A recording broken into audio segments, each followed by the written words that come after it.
All right, well, Tuesday, after Simone Biles led Team USA to gold, yes. Yeah, this all went down. So they won gold in artistic gymnastics. Now, Biles becomes the most decorated American gymnast ever, which is huge. But after that win, she posted an Instagram picture with her teammates captioning it, "Lack of talent, lazy Olympic champions." So I know, you're like, what does this mean? It was a not-so-subtle jab at former teammate Michaela Skinner, who had criticized the team's work ethic a little earlier this year. So, it feels like you're like, oh, okay, what's the beef here? But is this kind of criticism in sports a bit of fuel for your success? I will say. Yeah, okay.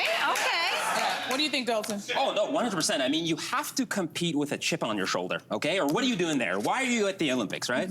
And I remember when I used to run track in university, and also, I played basketball in high school, what our coaches used to do is they used to have this, bulletin board, and they would sort of put up something to say, hey, your competitor, they said this about you, or they did it. Yeah, to get you pumped up. That's what coaches do. And it works, you know what I mean? And so when you're on the track, you want to obliterate, you want to annihilate your competition. Interesting. Yeah, okay, but does that matter? So for me, I feel like there's three elements that need to be in place in order for this kind of methodology to work. I think you need to respect, or the person who's giving the criticism, you need to either feel like they're on the level with you, or maybe a bit more powerful than you.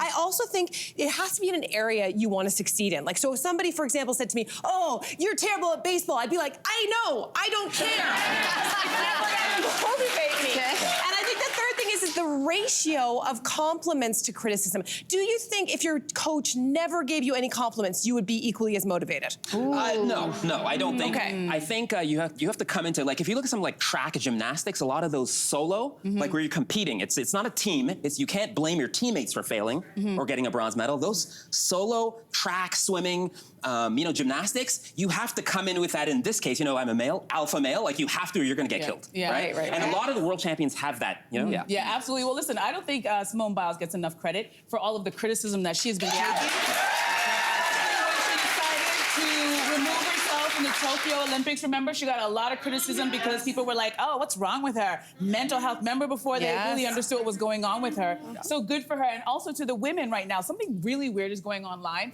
where women are criticizing Simone's hair. And I would like to say on this platform, please stop doing that. There's nothing wrong with her hair. She looks absolutely fabulous. But I think you guys all make good points. For me, it's the 3 W's. Who, what, and where. So who is this person that's giving me, this feedback, this criticism? Is it some random person on the internet? I don't care what you think, right? What are you criticizing? Because you could have a person you respect, but they're criticizing something. You're like, why are you talking about my hair when I'm here to learn gymnastics? Yeah. Right? And it's the where. Are you doing this in a group so I feel embarrassed, or are you pulling me aside and saying, listen, I see where you can be a little bit better? Because good criticism can be the difference between being good and being great. And we see that with Simone Biles. Other very successful people who have told stories of either teachers or guidance counselors or worse, parents who have not supported them and criticized them. But I'll tell you, nothing tastes better than shutting a doubter up. Nothing. Interesting flavor. So good. I love all of this. I think it's totally, I think that's what sports, it's I think woven into the DNA of sports. But I do wonder, do you always have to have adversity in order to succeed? In other words, one of the things you said that interested me, Dalton, is you said every person is competing with a chip on their shoulder. And I'm like, is that true? I know for me, I am my own harshest critic. You can say all the bad things you want about me. It's not going to be worse than what I say to myself.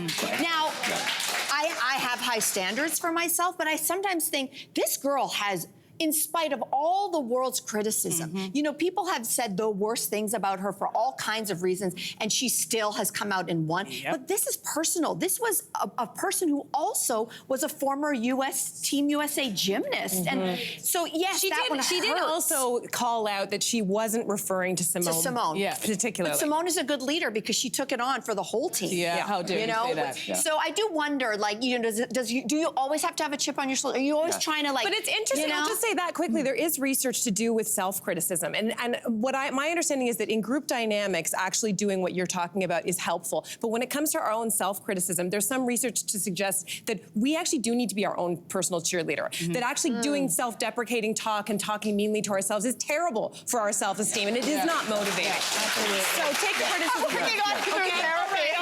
I'm working on it through therapy, okay?